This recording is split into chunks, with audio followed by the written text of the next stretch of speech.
You know, the NEC has a lot of international players in it, and that's no surprise because these coaches know they go far and wide to find talent.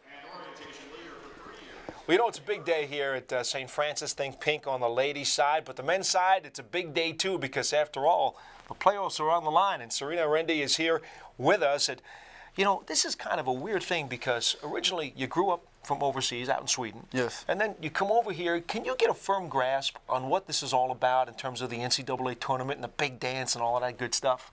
Yes, I mean, you know, coming from Sweden, basketball is not a big sport, you know. In the city I grew up in, basketball wasn't big at all. So, you know, when I came here my freshman year, you know, basketball wasn't really important to me. I was more overwhelmed by the fact that I'm playing Division I basketball and being a student. But throughout the years, my freshman, sophomore, and now my junior year, I think I understand, you know, what NCAA basketball is about. You know, it's about coming together, you know, developing as basketball players, winning, but also becoming better human beings, you know. So I've heard things like you'd like to play overseas if possible, but also that you'd like to bring your mom and your brother here to the States if that doesn't work out. Well, my ultimate goal is to bring my mom and my brother over here, you know. I want to, you know, everybody wants to play basketball after college, you know, for a couple of years, but you know, the ideal goal for me would be to get a job here and bring my mom, you know, and my brother here so we can start a new life here in America. That's a great thing to have, you know, yeah. Put on top of your list. Yes, yes, it is. Well, now, tell me a little bit about this team right now because you guys are on the cusp of, you know, obviously turning around a program, but of doing something pretty good.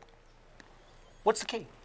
Well, I think it is hard work, being consistent, you know. A lot of guys work hard, but once it doesn't go their way, people fall down and tend to give up. I think we've been consistent in our effort, and we believe in each other and pushed each other forward and just come together, and I think that's the key. That's why we grew up.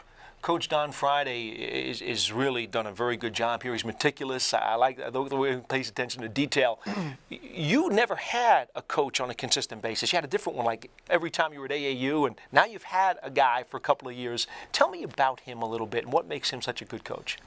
Well, Coach Friday is a guy that he believes in fundamentals, you know, and when he first took this job, you know, we were going over some stuff that I did in, you know, 8th grade, 9th grade, and I was, you know, asking myself, why is he going over this small stuff like a UCLA cut, you know, or a back screen?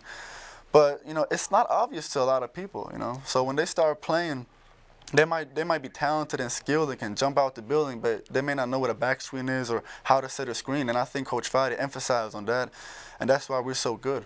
That's why we improved. Well, now, you guys are trying to build something here, but at the same time, you probably are aware that when you came to St. Francis, there's some tradition. Way back when, too. Guys like Jack Twyman and, of course, Stokes and Van Lier, some pretty big-time names. Yes. How do those ghosts kind of sit on your shoulder a little bit when you take the floor? Actually, it motivates me, you know. When I'm stepping out there on the court, I know that I'm representing Maurice Stokes and Van Lier and Mike Iuzzolino and the other guys. Sure. You know that you have something to be proud of. And the NBA players, you know, have come out, you know, this program.